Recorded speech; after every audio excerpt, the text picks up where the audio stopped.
Di dalam Islam tuh tidak pernah kita disuruh untuk sholat. Kita cuma disuruh berusahalah untuk sholat, bukan berhasil sholatnya ya. Jadi aku koreksi, bukan berhasil sholatnya, tapi diminta untuk berusaha sholat. Kita nggak diminta untuk bisa baca Quran, tapi berusaha baca Quran. Kita nggak disuruh untuk sampai ke ujung, kita dikasih jalan, mas. Ihdinas siratal mustaqim. Ini jalan yang lurus. Kita nggak diwajibin sampai ujung loh. Jalannya aja yang penting. Kalau kamu sudah di jalan ini, kamu nggak nyampe pun, kamu sudah berhasil.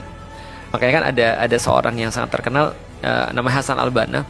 Dia mengatakan begini, Allah tidak pernah mewajibkan seseorang sampai pada ujung perjuangan. Allah cuma minta kita untuk berdiri atau berjalan di jalan itu, atau mati di atasnya.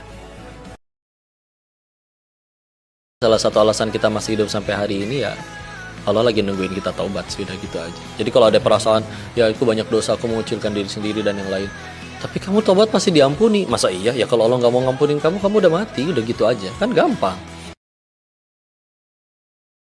Tidak semua yang kita rencanakan harus terjadi. Dan tidak semua yang terjadi harus kita pahami sekarang. Kadang Allah menggagalkan rencana kita bukan untuk menyusahkan, tapi untuk menyelamatkan. Yang kita anggap kegagalan bisa jadi itu perlindungan, kawan. Yang kita anggap keterlambatan bisa jadi itu waktu terbaik menurut Allah. Belajarlah menerima takdir dengan tenang, karena apa yang Allah pilihkan selalu baik daripada yang kita paksakan. Syukurilah apa yang telah kita dapatkan dari Allah Subhanahu wa ta'ala.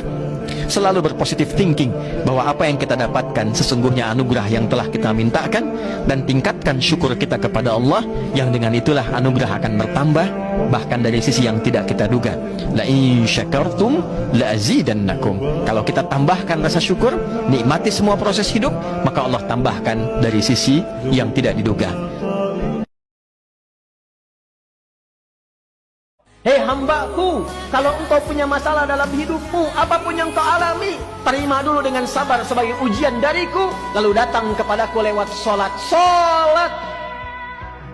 Kalau masih tidak yakin, dipertanyakan keimanannya, turunlah ayat 153-nya dengan penegasan, ya ayyuhalladzina amanu ista'inu bis sabri was salat. Hei orang-orang beriman, mana imanmu? Bukankah engkau mengatakan beriman? Buktikan imanmu. Kalau punya persoalan, terima dengan sabar, bentangkan sajadah, minta kepada Allah.